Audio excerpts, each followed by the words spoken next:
Total ডিজাস্টারটা আমাদেরকে যে জায়গায় নিয়ে গেছে, যে বাচ্চারা আমাদেরকে স্মরণ করিয়ে দিচ্ছে যে আমরা হচ্ছি 24-এর যে প্রজন্ম, আমরা নতুন মুক্তিযোদ্ধা। সারা বিশ্ব খেয়াল করছে, এটা 20 কোটি মানুষ নয়, এটা হচ্ছে গোটা পৃথিবীর মানুষ বাংলাদেশের দিকে নজর। শুধুমাত্র একটা জায়গায় আমি আবেদন রাখবো আজকে আপনার এখানে, সেটা হচ্ছে প্রতিবেশী রাষ্ট্রের দৃষ্টিভঙ্গি আমি একটু আকর্ষণ করতে চাই। এবার দেখুন, আমরা যারা এখানে আলোচনা করি আহ তারা এতটাই অবগত যে আমাদের আলোচনার ভুল ধরবার জন্য দর্শক শ্রোতারা যথেষ্ট। এর মূল কারণ হচ্ছে আমরা আসলে সেকেন্ডারি সোর্স, আর যারা এগুলো শুনছে তারা মাঠে এখন। কারণ সরকারের পতনহীন স্ববিরোধিতা এবং শিক্ষার্থীদের ভাষায় দিনে নাটক রাতে আটক, এবং আজকেও ওবায়দুল কাদের সাহেব বলেছেন যে শিক্ষার্থীদের গায়ে যেন হাত না দেওয়া হয়। অথচ আপনাদের শুনলাম এইমাত্র আহ দৈনিক পত্রিকাগুলোতে অলরেডি চলে আসছে, সংখ্যা কটা জানি না, কারণ এখনো তুমুল যুদ্ধ চলছে এবং সেখানে সরকারি বাহিনীর সঙ্গে সরকার দলীয় আহ ছাত্র সংগঠন, যুব লীগ, ছাত্রলীগ, তারা জড়িত আছে, আমরা দেখেছি যেটুকু সোশ্যাল মিডিয়া। তো আমি যেটা বলতে চাই, দেখুন, ববি হাজ্জাজ সঠিকভাবেই বলেছেন। কে যেন একজন বলছে যে ওবায়দুল কাদের সাহেব আলোচনায় না এনে একটু ঠান্ডা মাথার কেউ যদি আসলে ভালো হতো।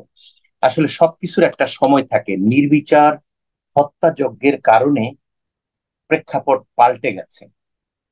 এবং দেখুন, মাহফুজা নাম ডেইলি স্টারে এই শিরোনামে একটা লেখা লিখেছে আজকে, যারা আমাকে শুনছেন পড়বে। উনি যথার্থই বলেছেন, বিষয়টা হচ্ছে পরিস্থিতি পাল্টে গেছে। আমি এর আগের আলোচনাগুলোতে বারবার বলছিলাম যে একটা দেশে দুটো রাজনৈতিক দল, তিনটা জনসম্পৃক্ত দল থাকতে হয়।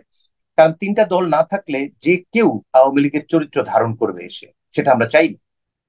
যারা এখন প্রাণ দিচ্ছে, রক্ত দিচ্ছে, যেহেতু ববি হাজ্জাজ ভবিষ্যতের কথা বলতে চায় এবং আমিও বিশ্বাস করি, সম্পূর্ণভাবে জনবিচ্ছিন্ন। শুধু জনবিচ্ছিন্ন নয়, আগ্রাসনে এখনো তাদের কোনো আহ যেই বোধ উদয় হওয়া এবং মানুষের ভাষা বোঝা, এটা ভাষা বোঝার ক্ষেত্রে চরম ব্যর্থতা দেখা দিয়েছে। সেই জন্য আমি আর এখন এমন একটা সমস্যা হয়েছে, যখন আপনার চিকিৎসা করার সময় থাকে তখন কিন্তু সন্তানরা বাড়ি ঘর জমি বিক্রি করে অভিভাবকের চিকিৎসা করায় সুসন্তান পেলে। আমরা সুনাগরিক হিসাবে আমাদের সরকার প্রধান কিংবা এই সরকারের চিকিৎসার জন্য সর্বস্ব ত্যাগ করতে রাজি আছে, কিন্তু একজন জীবিত মানুষ আর লাশের মধ্যে পার্থক্য আছে। শত শত সন্তানের রক্তে রঞ্জিত এই মানুষগুলো, এরা জীবিত লাশ। আর যাদেরকে দাফন করা হয়েছে, ওনারা যেন ভুলে না যান যে লাশটি দাফন করা হয়েছে, আবেগটা দাফন করা হয়নি। সে কারণে রাজুকের আজকে বাচ্চাগুলো তাদের পিতামাতার সঙ্গে বৃষ্টির মধ্যে, বাবা মা বাচ্চাদের তো আর ছাড়ছে না, যে রাজুক জেগেছে আমি শুনেছি, ছোট বাচ্চা, এবং এতগুলো বাচ্চা, আর আমাদের মতো বাচ্চা আর আজকে আর এই কালের বাচ্চা কিন্তু এক। আমরা চার ভাই বোন মিলে একটা ডিম ভাগ করে খেয়েছি। এখন একটা, যেহেতু একটাকেই দিনে চারটা ডিম খাওয়াই, এত আদরে, এত যত্নে, এত ঘরে থাকা, ফেসবুকে ধ্বংস হয়ে যাওয়া প্রজন্ম বলেছিলাম, তারপরেও বাবা মা স্পর্শ করেনি। একটা বাচ্চা বলছিল, কোনোদিন বাবা মা আমার গায়ে স্পর্শ করেনি। এরা কারা আমাকে স্পর্শ করছে? এদের পরিচয় কি? এরা কি পুলিশ, নাকি ছাত্রলীগ, না অন্য কিছু, নাকি ভিনদেশি? হেলিকপ্টার থেকে তো গুলি করে হচ্ছে যখন দুই দেশে যুদ্ধ হয়, কিংবা মিয়ানমারের মতো সামরিক জান্তারা যখন জনগণের সাথে জনযুদ্ধে লিপ্ত হয় এবং ওই গৃহযুদ্ধ জাতীয় জিনিস হয়, তখন এখানে হেলিকপ্টার ব্যবহার করার কি দরকার? আজকে আরেকটা জিনিস দেখেছি, এটা সামাজিক যোগাযোগ মাধ্যমে আসছে, এটা যদি মিথ্যা হয় আমি খুবই খুশি হব, এবং আমি বিশ্বাস করতে চাই না।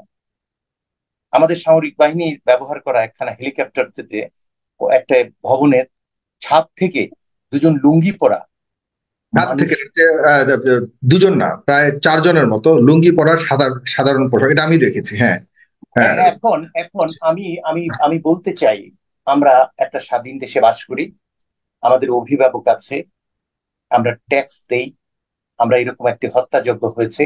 আমি আপনার এটার মাধ্যমে প্রথম, নানা ধরনের জাতিসংঘ চেয়েছে, মার্কিন যুক্তরাষ্ট্রের স্টেট ডিপার্টমেন্ট চেয়েছে, ব্রিটেনের একাধিক এমপি চেয়েছে, অ্যামনিস্টি ইন্টারন্যাশনাল চেয়েছে। এবং আপনি অবাক হয়ে যাবেন, যেহেতু আমি সময় তো আর একটা লিমিট আছে, মিডিয়াগুলো বাইরে যেভাবে চেয়েছে এবং বলেছে, আপনি যদি গার্ডিয়ান দেখেন, আপনি ইন্ডিপেন্ডেন্ট দেখেন, আপনি এরাইজ নিউজ দেখেন, বিবিসি দেখেন, আল জাজিরা দেখেন, এবং আপনি যদি ইকোনমিস্ট পড়েন, ইভেন প্রথম কলকাতা হুম এবং যেই আমাদের প্রতিবেশী রাষ্ট্রের যেই সংবাদ মাধ্যমগুলো এই হুম সরকারের এই উন্নয়ন কর্মকাণ্ড বা যাই যাই হোক না কেন ব্যাপকভাবে আহ নতুন করে তারা এইগুলোকে ব্যাখ্যা করে এক ধরনের সম্পৃক্ততা তৈরি করেছে এবং পক্ষে কাজ করেছে। হুম। আমি শুধু অনুরোধ করব তাদের ইয়েগুলো দেখা, তাদের পত্রিকাগুলোতে কি আসছে। তাহলে সব মিলে যেটা হয়েছে যে নির্বিচার জুলুম এবং হত্যাকাণ্ডের কারণে প্রেক্ষাপট পাল্টে গেছে। মাহফুজা নামের সঙ্গে আমি এই কথা একমত হয়ে একটু বলতে চাই, এবং আমি বিশ্বাস করি যে নিরঙ্কুশ অবজান ক্ষমতার কি প্রেক্ষাপট দাপটে পাল্টে গেছে এটাই কি মিন করেছেন তিনি? উনি উনি উনি যেটা লিখেছেন তার সাথে আমি যেটা উপলব্ধি করেছি, আমি ভুলও হতে পারি, যে প্রেক্ষাপট কি থাকে। দেখুন প্রেক্ষাপট পাল্টায় কিভাবে, যখন 1 তারিখ থেকে আমি ওই কথাটা একটু যুক্ত করতে দিতে চাই। ওই যে হেলিকপ্টারে যেই লুঙ্গি পরিহিত, হুম মানে আমাদের গ্রাম বাংলার লুঙ্গি পরিহিত, অথচ হেলিকপ্টারের ছাদে আমাদের আহ গর্বের বাহিনী, সেনাবাহিনী যেই হেলিকপ্টার ব্যবহার করে, আমার ধারণা সেগুলোই সেটা। তো সেগুলোর মধ্যে আমরা যদি জনগণ যেহেতু ট্যাক্স পে করি, আমরা একটু জানতে চাই সামাজিক যোগাযোগ মাধ্যমে কেউ হয়তো এটা ফটোশপ করে বাজে একটা জিনিস দিয়েছে, এইটা যেন ওনারা প্রমাণ করতে পারেন। আর যদি সেটা না হয়, সঠিক তথ্যটা বিনয়ের সাথে দেওয়ার জন্য প্রার্থনা করছি আপনার মাধ্যমে। আর এটাই মানে দ্বিতীয়টা ভুল হচ্ছে, করে। রাইট, বলুন। জি, মানে অনেকগুলো জিনিস তো আছে তার মধ্যে, এই মানে ভূমির গুলো পরে বলবো, কারণ ভূমির তো অর্ধেক আপনি দাফন করেছেন, আবেগটা উপরে আছে। কারণ বাদশাহ মিয়া, চট্টগ্রামের পান বিক্রেতা বাদশাহ মিয়া বলেছে না, মাননীয় প্রধানমন্ত্রী যখন 34টি পরিবারকে আর্থিক সাহায্য দিতে চেয়েছেন, তিনি তো হুম পরিষ্কার বলেছেন 50,000 টাকা লোন করে এনজিও থেকে বাচ্চাটাকে কলেজে ভর্তি করিয়েছেন।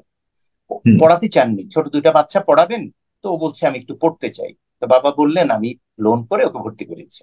তো যখন প্রধানমন্ত্রী এই 5 পুলিশকে যদিও 5 লক্ষ টাকা করে আগেই দিয়েছেন, আমরা ব্যাপক আলোচনার পর লক্ষ্য করেছি কিছু পরিবারকে সাহায্য করেছেন, আমি ধরে নিতে চাই তিনি ইতিবাচক একটা পদক্ষেপ নিয়েছেন বিলম্বে। কিন্তু একজন বাদশা মেয়ের অনুভূতি দেখুন, তিনি বলছে একেবারে পরিষ্কার করে এই কথাটা বলছে। আমি হুবহু এই কথাটা একটু পড়তে চাই, আপনার মাধ্যমে সবাইকে শোনাতে চাই। ওনারা যদিও জানে ছেলের মৃত্যুর জন্য টাকা নিতে পারবো না, এই টাকা গলা দিয়ে নামবে না, খোদার কাছে বিচার দিয়েছে। এই খোদার কাছে বিচার মানে হচ্ছে ইহজাগতিক অভিভাবকের উপর আস্থা নেই, যেটা মাহফুজ এনামের ভাষায় পরিশীলিত সুন্দর বাংলা ভাষায় এটার নাম হচ্ছে নির্বিচার হত্যাকাণ্ডে প্রেক্ষাপট পাল্টে গেছে। আস্থার জায়গা সাধারণ মানুষের হচ্ছে স্রষ্টার কাছে। এরকম একটি অবস্থায় যখন মানুষ যেই প্রাণগুলো গিয়েছে সেই হুম প্রাণগুলোর বিচার চাচ্ছে, তখন দেখেন কতগুলো প্রেক্ষাপট পাল্টে গেছে। এই কথাটার গুরুত্ব দিয়ে বলতে চাই, এক হুম তারিখ থেকে 15 তারিখ পর্যন্ত বাচ্চাগুলো একেবারে সুন্দর করে বৈষম্য বিরোধী আন্দোলনে যথেষ্ট সময় দিয়েছে। আপনার বাংলা বন্ধ, কমপ্লিট শাটডাউন, নানান নামে, এবং মহামান্য রাষ্ট্রপতির কাছে তারা স্মারকলিপি দিয়েছে যেভাবে আন্দোলন করতে হয়ে পড়েছে। তারপরেই তো 6 তারিখ 16 তারিখ ঘটনাটা ঘটিয়েছে হুম। আবু সাইদ। দেখুন এই শুরু হলো। তারপর আমাদের সরকার প্রধানের একটা বক্তব্য আমাদের এই বাচ্চাদেরকে অনেক বেশি আবেগী করে তোলে, এবং সেই আবেগে ঘি ঢেলে দিলেন ওবায়দুল কাদের সাহেব। এবং ছাত্রলীগের মতো আরেকটি, তাদেরকেও আমি বিশ্ববিদ্যালয়ের বাচ্চা মনে করি, এদের নষ্ট করেছে তারা। কারণ এরাও ভর্তি পরীক্ষা দিয়ে অত্যন্ত আহ, যোগ্যতার প্রমাণ দেখিয়ে কিন্তু জি। বিশ্ববিদ্যালয়ে ভর্তি হয়েছিল। এখন তারা বিদায় হচ্ছে মোস্তাফিজ জাহাঙ্গীরনগর ধর্ষক হয়ে বিদায় হয়েছে, এক একজন মাস্তান। আর হুম কেউ কেউ সরকারের দায়িত্ব পালন করছে, পুলিশের দায়িত্ব কিরকম, জি। ওবায়দুল কাদের সাহেব তাদের নির্বাহী বিভাগের দায়িত্ব দিয়ে দিয়েছেন কাকে, ছাত্রলীগকে। এই যে বিলম্ব হচ্ছে একটার পর একটা, আমি আপনাকে এই হুম পর্যায়ে আর দুটো কথা বলে শেষ করে দিতে চাই। হুম সেটা হচ্ছে যে দেখুন সরকারের সিস্টেমটা, হুম তারা আন্দোলনের ডাক দিয়েছে, তারা 15 দিন অর্ধ মাস অপেক্ষা করেছে। মন্ত্রী মহোদয়রা তখন আদালতে দোহাই দিয়েছে, আন্দোলনে 6টা প্রাণ গিয়েছে 16 তারিখ, তখন তারা বুঝতে পেরেছে যে এইবার শুনানি আগাতে হবে। তো এই কাজটা আগে কেন করলেন না? হুম।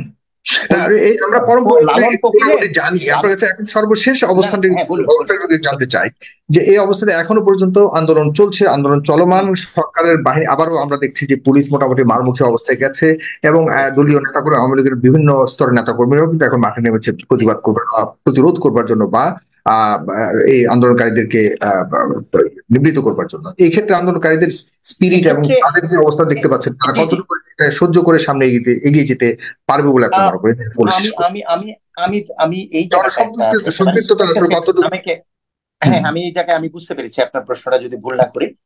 আমি হুম, এই জায়গাটায় বলছি যে সময় আসলে কালক্ষেপণের যে জায়গাটা সেটা হয়েছে, সেটা ওই যে সমন্বয়কদের সাথে মিথ্যাচার, ডিবির নানান ধরনের ড্রামা, তাদের দিয়ে হুম, জোর করে বলা, তারা আবার নতুন করে বলা, সব মিলিয়ে হুম, জনগণের যেই বিষয়টি জানা দরকার ছিল, যে হুম, আমাদের বাচ্চাগুলোর সঙ্গে মাঠে আমরা থাকবো আবেগবশত বাচ্চাদের সাথে, হুম, নাকি কোটা সংস্কার নয়, বরং 2018-তে কোটা সংস্কার ছিল, আর এবার তারা বৈষম্য বিরোধী আন্দোলন করছে, এবং তারা শুধু মানে পুরো সংস্কারটা চাচ্ছে।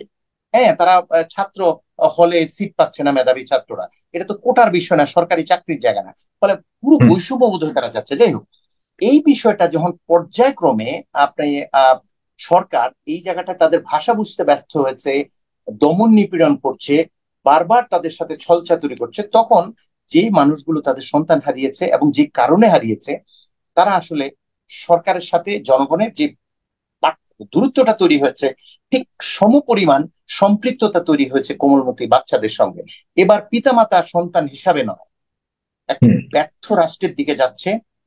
অভিভাবকরা আহ, আনার বেনজির আর মতিউর তৈরি হচ্ছে, এবং আমাদের সরকার প্রধান, যেখানে উনি নিজেই বলেছেন যে আবেগের বশবর্তী হয়ে উনি তো কাজ করবেন না, কিন্তু তিনি নিজেও তো সংবাদ সম্মেলনে বলেছেন 18 পরিপত্র আমি তাই করেছি।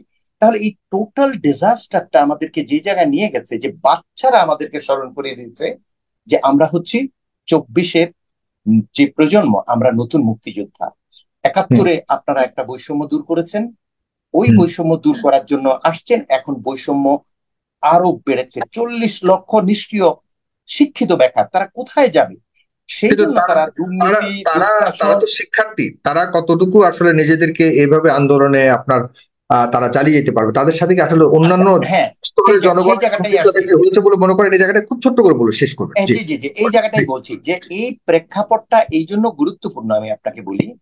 আহ কারণ এই শিক্ষার্থীরা যেই ইস্যুগুলো নিয়ে কথা বলছে, সেই ইস্যুগুলোতে সরকারের সাথে শিক্ষার্থীদের যে গ্যাপটা, এই গ্যাপটা আসলে সাধারণ মানুষ, সেটা দ্রব্যমূল্য বলেন, ওই যে নানান ব্যাখ্যা, তারপরে দুর্নীতি বলেন, নিজেদের অসুবিধা বলেন, সরকারি চাকরিতে পিএসসি তে কিভাবে প্রশ্নপত্র ফাঁস হয়, অর্থাৎ এমন কোনো জায়গা নেই, বিশ্ববিদ্যালয় থেকে শুরু করে সর্বস্তরে ভয়াবহ পতন হয়ে গেছে, মূল্যবোধ থেকে শুরু করে সবকিছু।